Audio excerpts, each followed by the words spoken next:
Hello there and welcome to today's digital replay. We're continuing our discussion of measurement with part 2. So last time we learned that we use the SI system in science because the SI system is the worldwide language of scientific measurement. This is the language that we use in science so that everyone knows what we're talking about. Now what do we do if we have really humongous or really teeny numbers, which a lot of those happen, especially in earth science when we're talking about time or we're talking about distance. How do we deal with those numbers? We learned that in the metric system we use meters to measure things that we can see, right? Well, even things that we can see, for example, elephants, giraffes, dinosaurs, trees, Boeing 747s, the Statue of Liberty, any kind of building. These start to get very large amounts, very large numbers of meters to measure. So if we think even bigger and we start to think about mountains or the depth of the Marianas Trench or states or countries, what we see is that we're getting into the hundreds of thousands, even millions of meters. Well, now think about planets in our galaxy or in our solar system or stars in our galaxy. Now we're talking about billions of meters. And if we keep zooming out and we zoom out to distances between us and other galaxies or some of the beautiful nebula out in our galaxy, we're talking about hundreds of millions of billions of meters. And these numbers are ridiculously long to write and very difficult to think of.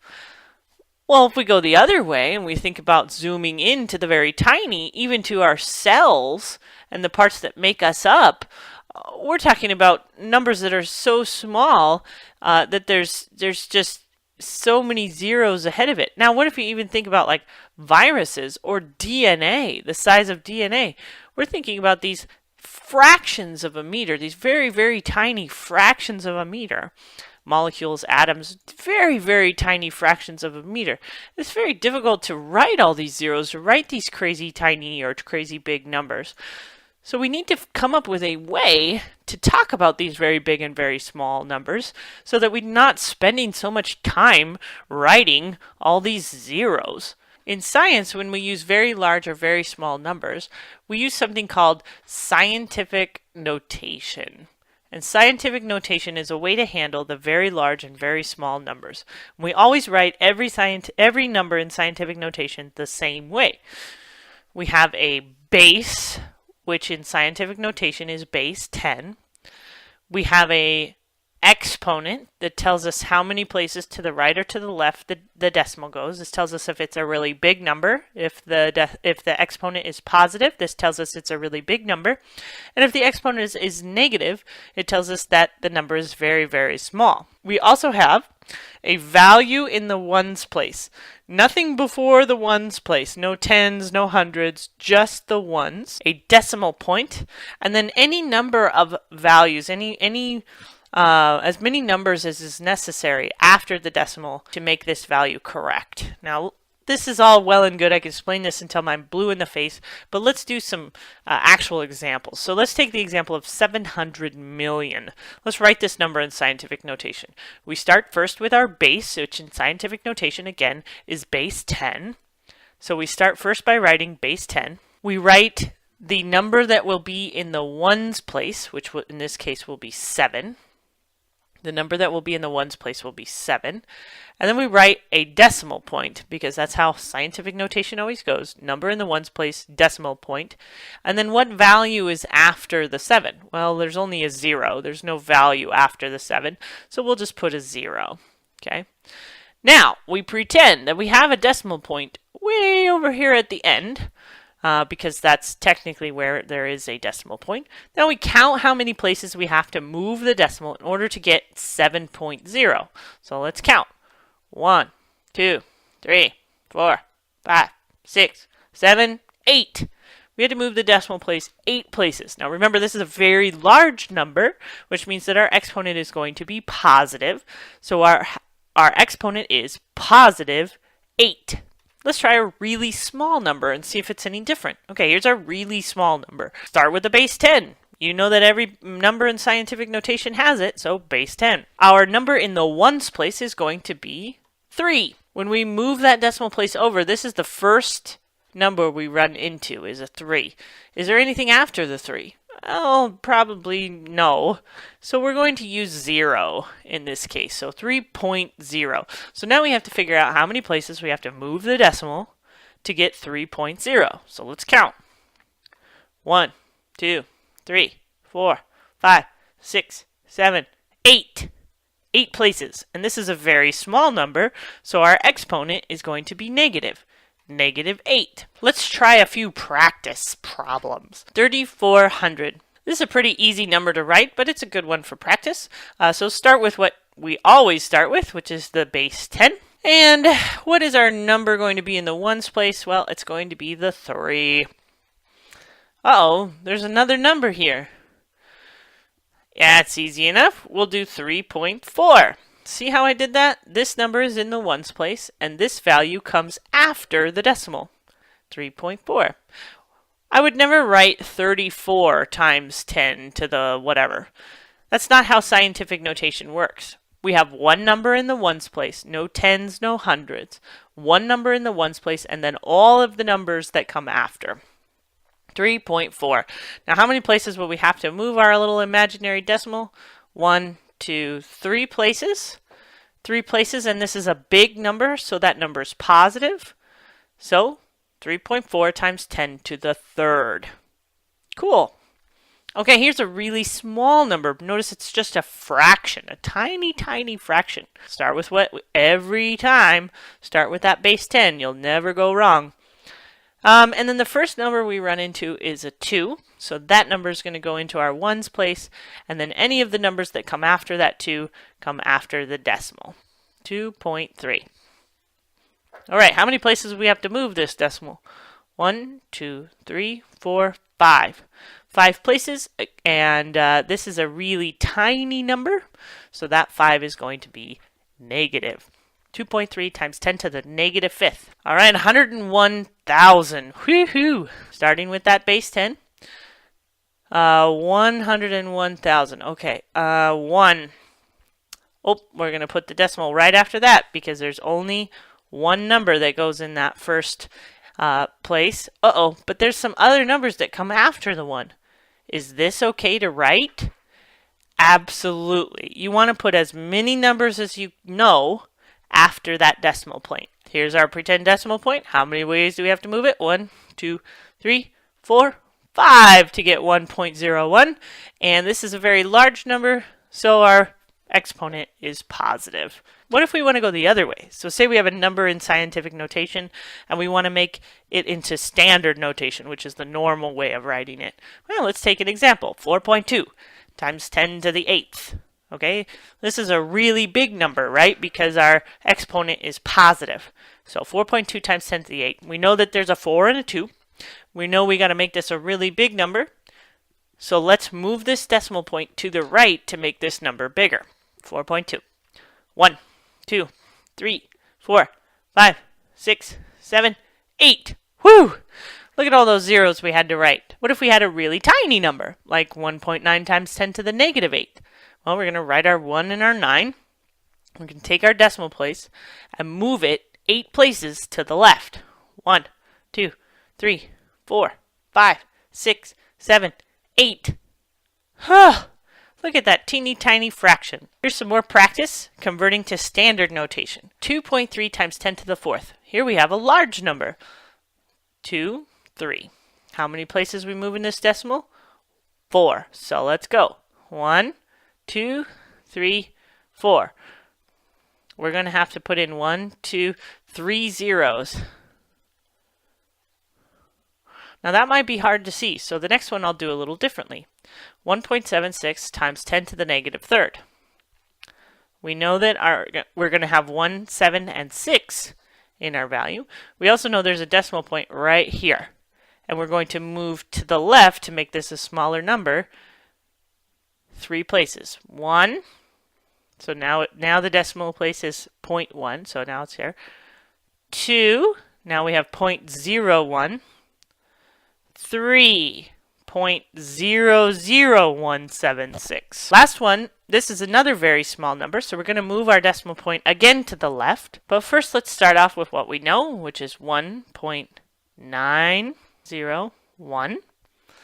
We're going to move this decimal point 7 places to the left. 1, now we're at 0.1901. 2, we need to put a 0 in. 3, another 0. 4, another 0. 5, another 0. 6, another 0. 7. And that's where the decimal ends up. 0.000001901. Whew! Scientific notation is the way we handle very large and small numbers. Now we can also do computations with scientific notation. Addition, subtraction, multiplication, division, and there's some very special ways to handle those. And I'll start with multiplication and division because they're the most simple to understand. So let's say we want to multiply these two numbers, and this actually is a problem on your homework sheet, so you can do this along with me and get your homework done at the same time. This is fantastic. Okay, so 1.8 times 10 to the 4th times 2.0 times 10 to the 6th. In multiplication, all we have to do is multiply these numbers here, 1.8 times 2.0, and then we have that as scientific notation times 10 to the 4 plus 6. See how I took the exponents there and put them up here? This is how multiplication always goes in scientific notation. You always take the front numbers, you multiply them together, put in your base, and then add the exponents together. Okay, so let's try this. 1.8 times 2.0 is 3.6 times 10. Now we just add our exponents to the 10th. 8.2 times 10 to the negative 6th times 1.15 times 10 to the negative 5th. Does this work with negative exponents? Well, let's see. 8.2 times 1.15. Put in our base and add our exponents. 8.2 times 1.15. We're looking at 9.43. Put in our base, and then add our exponents together. Negative 6 plus negative 5 is going to be negative 11.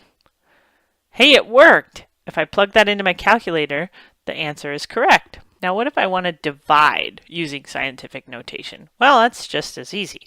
All we have to do is divide the numbers in front. So 7.6 divided by 4.0. Put in our base 10. And then this time we're actually going to subtract the exponents. So 4 minus 2. Subtract the exponents. In division, we're going to subtract the exponents, and in multiplication, we're going to add them. So what do we get? We get 7.6 divided by 4.0 is 1.9. And then we are going to subtract our exponents. 4 minus 2, that's just 2. Hey, nice job! 5.0 times 10 to the negative 1 divided by 2.5 times 10 to the negative 1. Here we go. 5.0 divided by 2.5 times 10 to the negative 1 minus, careful, negative 1. Make sure you get all those negatives in the right place. So 5.0 divided by 2.5, that's just 2 times 10. And then negative 1 minus negative 1. If you remember anything from math, you know when we minus a negative, we have to add the opposite. So negative 1 plus positive 1, oh, that's just 10 to the 0. Well, what does that even mean, 10 to the 0? Anything to the 0th power is just 1. So this is essentially 2 times 1, so the answer is 2. For a quick review, when you multiply, you're going to multiply the numbers in the front. So A, in this case, A times B. And then you're going to add the exponents. So the exponents are n plus m. Let's put in all our things here. A times b times 10 to the n plus m. For division, remember we're just doing a divided by b. A divided by b times 10 to the, what is it again? Can I remember? Oh yeah, n minus m. 10 to the n minus m.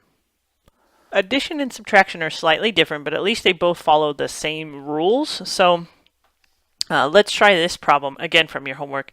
9.0 times 10 to the third plus 2.3 times 10 to the fourth.